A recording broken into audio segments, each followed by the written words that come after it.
Bonjour, je m'appelle Marlène Gauthier, je suis propriétaire de la cabane à sucre et salle de réception d'Amour avec mon conjoint Denis depuis maintenant 15 ans. Le 15 mars, comme vous savez, on s'est fait fermer. On s'est lancé vers le prêt-à-apporter pour pouvoir liquider notre nourriture, pour pouvoir payer la publicité, tous les frais qui étaient déjà engendrés, payer notre staff et compagnie. Bon, ça a fait un temps. Ensuite, le deuxième cauchemar a commencé. Les mariés ont commencé à nous appeler et ont commencé à vouloir être remboursés, cancellés, reportés, peu importe. Ils nous demandaient des réponses. Alors, on s'est dit, on va demander au gouvernement quoi leur répondre. L'ARQ, qui est l'Association des restaurateurs, ne savait pas trop quoi nous répondre. On avait le droit à 50 personnes pour la cérémonie, mais à l'intérieur, on avait le droit à plus de gens. C'est très logique dans un mariage, hein? On a le droit à un nombre restreint pour la cérémonie, mais à l'intérieur, on peut inviter plus de gens. Bon, la CNESST nous dit qu'ils ne savent pas trop quel règlement s'applique pour nous. La santé publique nous dit que sûrement c'est les règlements de la restauration, mais qu'au final, on est en zone grise. La CIUSS de Montréal nous dit que ce serait 50 personnes maximum parce que ça serait trop dur de retracer un cas qu'il pourrait avoir dans un mariage. Bref, on ne sait vraiment pas quoi répondre parce que si c'est le gouvernement qui met les règles et qui ne peut pas nous répondre, on le sait encore moins. Donc, on perd notre été. Lorsqu'arrivent les masques au milieu de l'été, on perd le peu qui nous restait à l'automne. Donc, il nous reste très peu de mariages, mais en nous, on réussit à pouvoir commencer le peu de mariages qui nous reste.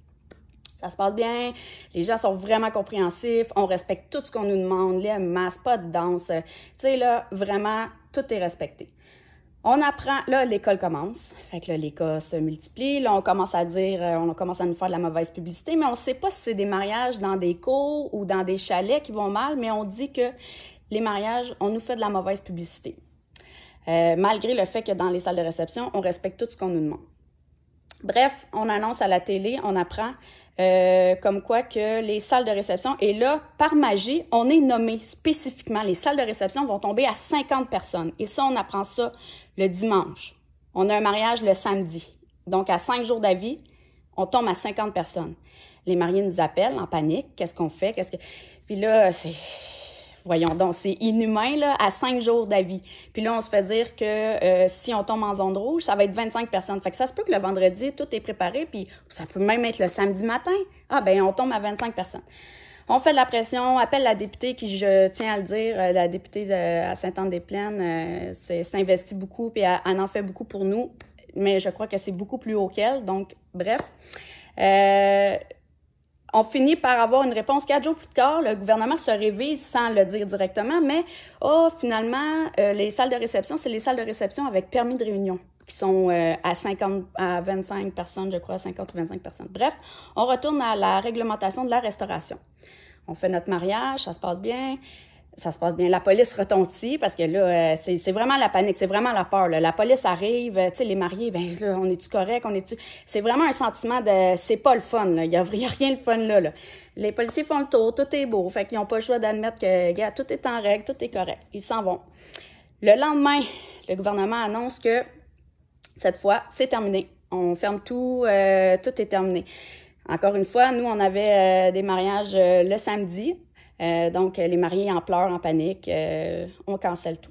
Et là, pour en rajouter, le gouvernement qui s'en va dire, il va peut-être avoir 2-3 vagues.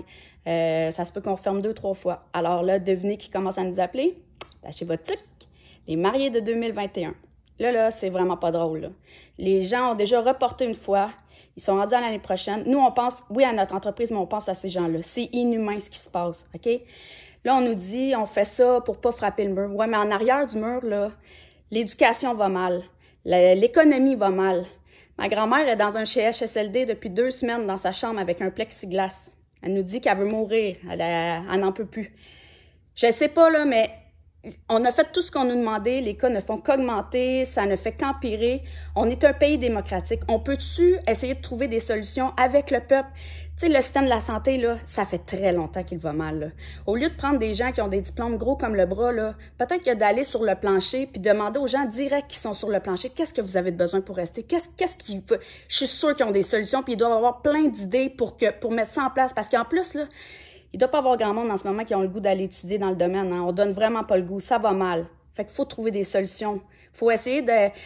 je peux pas croire, on est en 2020, on est au Québec, on peut-tu essayer de se parler, essayer de trouver des compromis pour que ça marche mieux? Bref, mon temps est écoulé, donc je vous remercie de m'avoir écouté, ça fait du bien de se vider le cœur un peu, puis c'est ça, j'espère que tout ce qu'on fait va finir par aboutir à quelque chose. Merci!